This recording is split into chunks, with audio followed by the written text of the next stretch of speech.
আমার উচ্চ মাধ্যমিক বোনেরা, তোমাদের দর্শন পরীক্ষা হয়ে গেল। দর্শন পরীক্ষার শর্ট কোশ্চেনগুলি দেখো কার কতগুলি ঠিক হয়েছে। ঠিক আছে, প্রথম দেখো একের কোশ্চেনটা, অবরোহ যুক্তিবিজ্ঞান একটি, এটা অ্যান্সার হবে অপশান নাম্বার সি, আকারনিষ্ঠ শাস্ত্র। 2 নম্বর আছে দেখো, যদি কোনো অবরোহ যুক্তির সিদ্ধান্ত সত্য হয় তবে যুক্তিটি, অ্যান্সার হবে এ, অবশ্যই বৈধ হবে। নেক্সট কোশ্চেন দেখো 3 নম্বরে আছে, বৈধতার প্রশ্নটি সম্বন্ধিত হলো, অ্যান্সার হবে অপশান নাম্বার এ, অবরোহ যুক্তির সঙ্গে। 4 নম্বরটা দেখো, একটি নিরপেক্ষ বচনের অংশ আছে, অ্যান্সার হবে অপশান নাম্বার সি, 4টি।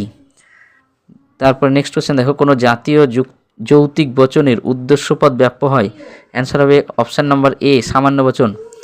নেক্সট কোশ্চেন, এ বচনের বিপরীত বিরোধী বচনটি কি, এটি হবে অ্যান্সার হবে অপশান নাম্বার বি, ই বচন। নেক্সট কোশ্চেন দেখো, একই উদ্দেশ্য বিধেয় বিশিষ্ট শূন্যস্থান দিয়েছে এবং বচনের মধ্যে অধীন বিপরীত বিরোধিতার সম্বন্ধ থাকে, অধীন বিপরীত বিরোধিতার সম্বন্ধ হবে অ্যান্সার হবে অপশান নাম্বার সি, আই এবং ও বচনের মধ্যে। নেক্সট কোশ্চেন দেখো, নেক্সট কোশ্চেনটা তোমাদের স্ক্রিনে দেখো, স্ক্রিনে দেখার পর এটির অ্যান্সার হবে অপশান নাম্বার বি, অবৈধ পক্ষদোষ, অর্থাৎ যে পদ যুক্তিবাক্যে ব্যাপ্য নয় সে পদ সিদ্ধান্তে ব্যাপ্য হতে পারে না, এই কথাটাই বলেছে।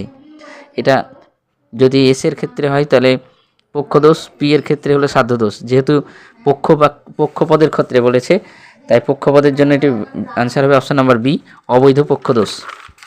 নেক্সট কোশ্চেন দেখো, নেক্সট কোশ্চেন বলেছে যে এখানে ন্যায়ের কোন সংস্থানের এটি কোন সংস্থানের বৈধ মূর্তি, এটি হবে অ্যান্সার হবে অপশান নাম্বার ডি, চতুর্থ সংস্থানের। নেক্সট কোশ্চেন দেখো, মিশ্র প্রাকল্পিক ন্যায়ের সিদ্ধান্তটি হলো, অ্যান্সার হবে অবশ্যই অ্যান্সার হবে অপশান নাম্বার এ, নিরপেক্ষ বচন।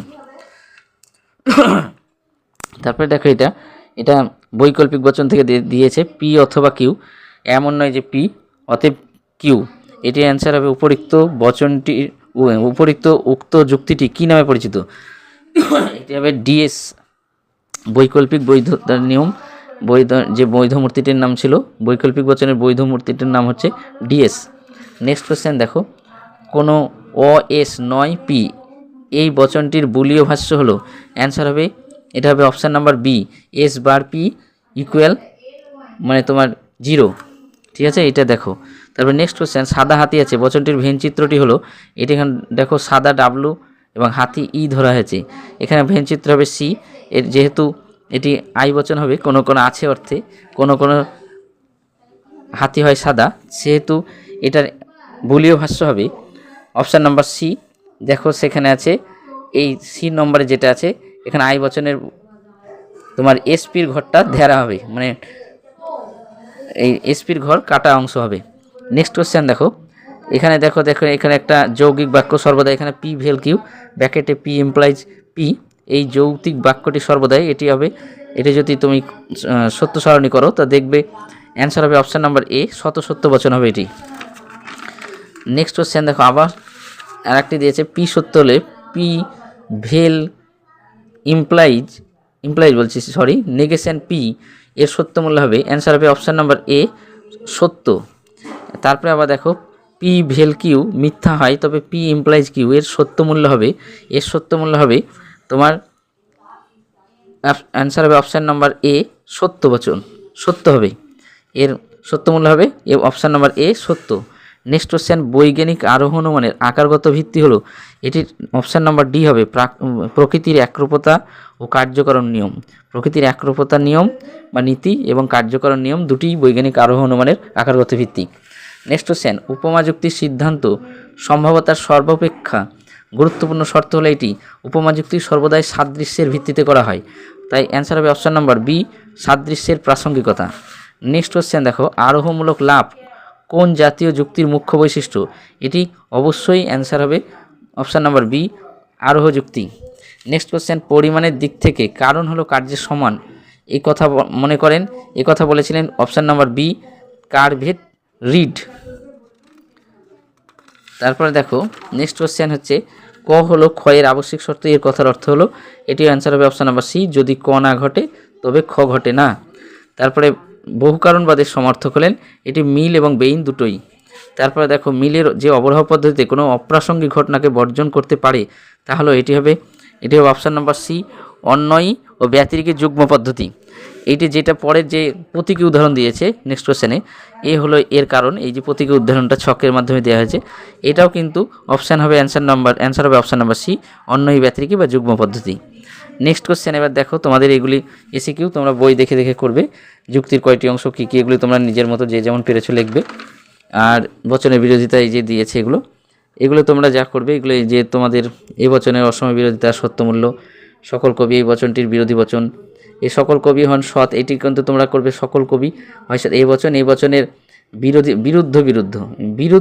বচন, বিরুদ্ধ হচ্ছে এই বচনের বিরোধী বচন হচ্ছে ও বচন, এটি ও বচন করতে হবে, ঠিক আছে। এই বচন করার পর ও বচন করতে হবে, বিরোধিতার সম্বন্ধ এটা।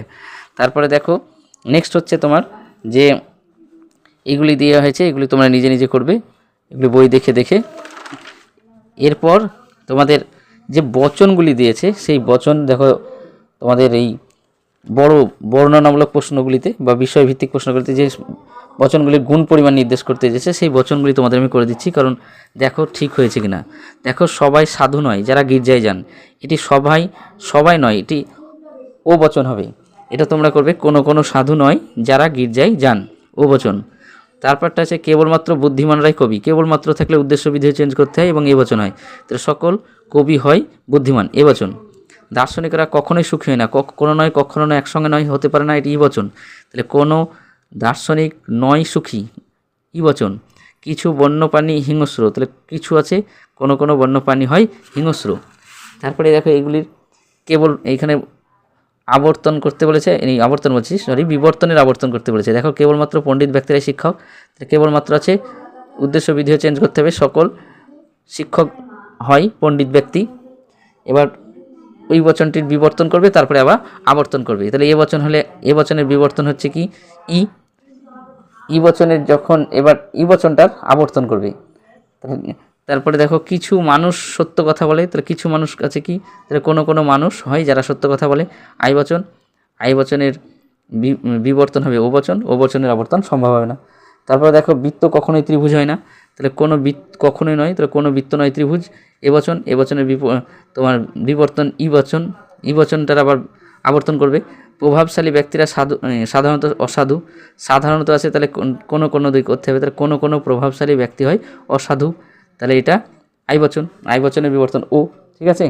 তারপর নেক্সট এই দেখো বৈধতা বিচার দিয়েছে, যেটা বৈধতা বিচার প্রথমটা হবে তোমাদের এই কারণের আগেরটা সিদ্ধান্ত হবে, এটি অব্যাপ্য হেতু দোষ হবে, প্রথমটি অব্যাপ্য হেতু দোষ, দ্বিতীয়টি বৈধ হবে, ঠিক আছে। এবং দেখবে এটা দ্বিতীয় সংস্থান হবে, দ্বিতীয় সংস্থানের এইটি বৈধ মূর্তি হবে, এটি বৈধ হবে দ্বিতীয়টা, ঠিক আছে।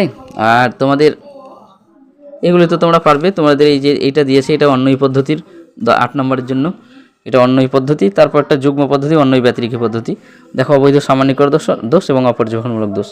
যারা আমার সাজেশনটা ফলো করেছো দেখবে তারা অধিকাংশই কমন পেয়েছো। তার জন্য দেখো কার কতগুলি ঠিক হলো। ভালো থাকো, সুস্থ থাকো।